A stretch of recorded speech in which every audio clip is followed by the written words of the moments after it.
I'm going to read a little comic and then I'm going to make a few comments about it. You're not going to believe what I am about to tell you. I'm going to tell you some things. You're not going to believe these things I tell you. And that's okay. You have good reason not to. But I need you to keep listening regardless of what you believe. I don't care if you're liberal, conservative, or somewhere in between. I don't care if you're a cat person, a dog person, or a tarantula person. Morning person or night owl, iPhone or Android, Coke or Pepsi. I don't care. All I care about is that you read this to the end. Sound good? Then let's begin. You may have heard that George Washington had wooden teeth. He lost most of his teeth in his 20s and had a set of dentures made out of wood. It's a disturbing visual, the founding father, commander-in-chief, and our first president of the United States click-clacking his way through a ham sandwich. Except this isn't true. In 2005, at the National Museum of Dentistry in Baltimore, laser scans were performed on Washington's 200-year-old dentures and found them to be made of gold, lead, hippopotamus ivory, horse, and donkey teeth. His mouth was a petting zoo of nightmares. Upon learning this information, I want to ask you something. How did it feel to learn this new fact about George Washington's teeth? I stated a thing, I provided evidence of that thing, and presumably you now believe in the thing I stated. Presumably, your belief in the composition of George Washington's teeth has changed with little or no friction. Presumably, the next time you're at a party and George Washington's teeth come up in conversation, you are going to proudly impart this newly found knowledge to your fellow partygoers. Yes? Terrific. Let's continue. What if I told you George Washington had another set of false teeth? What if I told you this other set wasn't made from wood, ivory, or any of the aforementioned materials? What if I told you it was made from the teeth of slaves? I'm going to interrupt. All of these right here are sources, links that you can click on that will take you to everything that the author of this comic got their information from. Heading back to the comic. Now, let's try this again. How did it feel to learn this fact about George Washington? Any more of that friction I mentioned earlier? Before we go any further, allow me to reiterate. I am not here to convince you that George Washington was a bad person. I could go through all of my cited sources that I did mention above and cherry-pick arguments that either deify or demonize George Washington. I could paint a portrait of a monster, or I could exonerate a patriot. But as I said before, I don't care. It's not the point. The point is to give you an emotional barometer of how you feel when presented with new ideas. Because you may have noticed that the first fact about George Washington's teeth was rather easy to accept. I would even wager that when I told you the first fact, you accepted it without question. But when I told you the second fact, you immediately checked my sources and are now furiously composing an informed yet incendiary report which you will boldly deliver to me in the form of a sour, blustering Facebook comment. And that's okay. That's all part of it. Let's try a few more. Napoleon Bonaparte was not short. He was 5'7", which was taller than the average Frenchman at the time.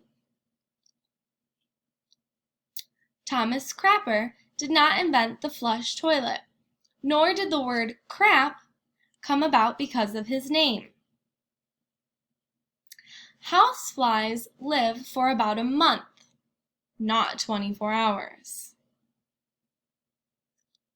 Humans don't explode in a vacuum, nor do we boil. We just pass out from lack of oxygen, and then we die. Again, as you read these facts, take stock of how you feel. I'm guessing you softened to the last few fairly easy. Let's try a few more, and then we're done.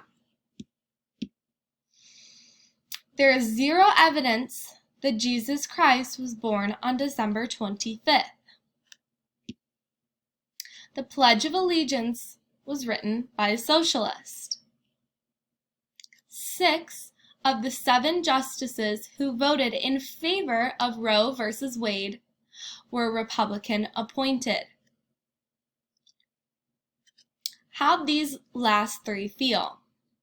Depending on your beliefs, I'm guessing it may have put some of you about here. At the very least, you can concede that it felt different to hear those statements compared to the ones about Napoleon or houseflies. Yes? But why? Why do we easily soften to some ideas, but not to others?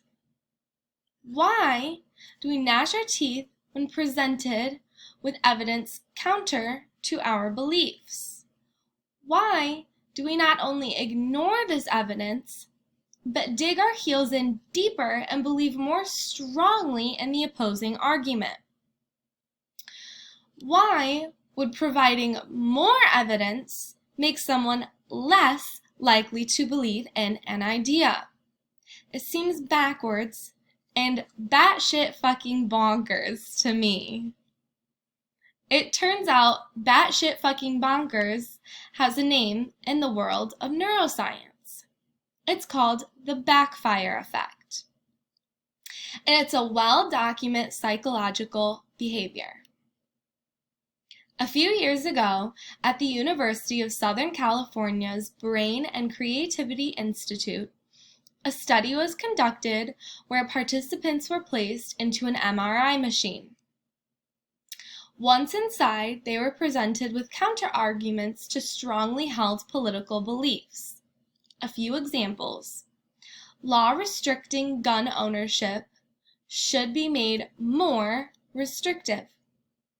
Gay marriage should not be legalized. As participants were read these counter-arguments, various parts of their brains were scanned for activity. What the study revealed was that the same part of the brain that responds to a physical threat responds to an intellectual one. This area of the brain is known as the amygdala, and it's the emotional core of your mind. Unfortunately, it makes us biologically wired to react to threatening information the same way we'd react to being attacked by a predator. From an evolutionary standpoint, it makes sense. If you were a caveman and another caveman threw a boulder at your head, you wouldn't react by logically debating the pros and cons of getting brained. Core beliefs are the beliefs which people cherished the most deeply. They usually develop from childhood and are compounded by life experiences. Core beliefs are inflexible, rigid, and incredibly sensitive to being challenged. When I told you that George Washington's dentures were made from animal bones, it probably didn't ruffle many feathers. But when I suggested they were made from slave teeth, I'm guessing it caused strife with some of you. There are obvious cultural reasons for this. Slavery is a sensitive, hot-button issue. But there are biological reasons as well. The amygdala of your brain is screaming battle stations. Some of you may have held a worldview that George Washington was a patriot and a hero by presenting negative information about him. It challenged that worldview. Your brain loves consistency. It builds a worldview like we build a house. It has a foundation and a frame and windows and doors, and it knows exactly how everything fits together. If a new piece is introduced and it doesn't fit, the whole house falls apart. Your brain protects you by rejecting that piece. It then builds a fence and a moat and refuses to let in any visitors.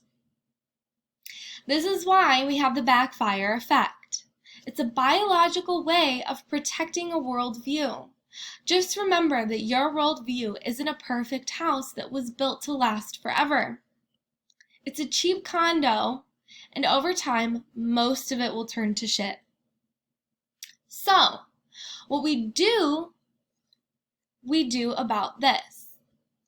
Some of you have probably been nodding along in agreement, waiting for me to deliver a series of clever, combative ways to offset the backfire effect. The disappointing truth is that I don't have much advice for you. I don't have any way to change the behavior of 7.5 billion people. Carrying your beliefs around like precious gems wrapped in hand grenades. Sure, there are ways of changing people's minds that are more effective than others, but ultimately, they will fall short. This is compounded by the internet, where anything can be cited as a source, and every disagreement degrees into a room full of orangutans throwing feces at one another. The best I can do is make you aware of it, so you can identify the backfire effect in your own brain, which isn't easy. The mind can't separate the emotional cortex from the logical one. And one would argue that this emotional underbelly is what makes us human. But I would argue that it's also what makes us animals. I sometimes pretend the amygdala of my brain is my pinky toe. When a core belief is challenged, I imagine it yelling insane things at me. I let it yell, and I let it have its moment. I let the emotional cortex fight its little battle, and then I listen, and then I change. Because the universe of ours is so archingly beautiful, and we're all in it together, we are all going in the same direction. I'm not here to take control of the wheel or tell you what to believe. I'm just here to tell you that it is okay to stop, to listen, and to change. That's the end of the comic. Now I'm going to take like 2 short minutes to have a couple words about it. A lot of times when people are talking about politics, they start off with fiery passion, which is understandable. A lot of people are very passionate about their belief system. But what people don't understand is they don't understand the backfire effect, which will in turn make all of your words that you're screaming at someone completely useless. So it's important to think about in terms of how backfire effect affects you, and think that just because a belief isn't what you have had your entire life doesn't mean that if you're presented with facts, you can't change. You might be uncomfortable about the change, but if you're not put outside of your comfort zone, nothing new will ever happen to you. The only way us as a society can change is to be taken outside of our comfort zone and look at it from a different perspective and try and push out the backfire effect from our brains so that way we can learn. Thank you.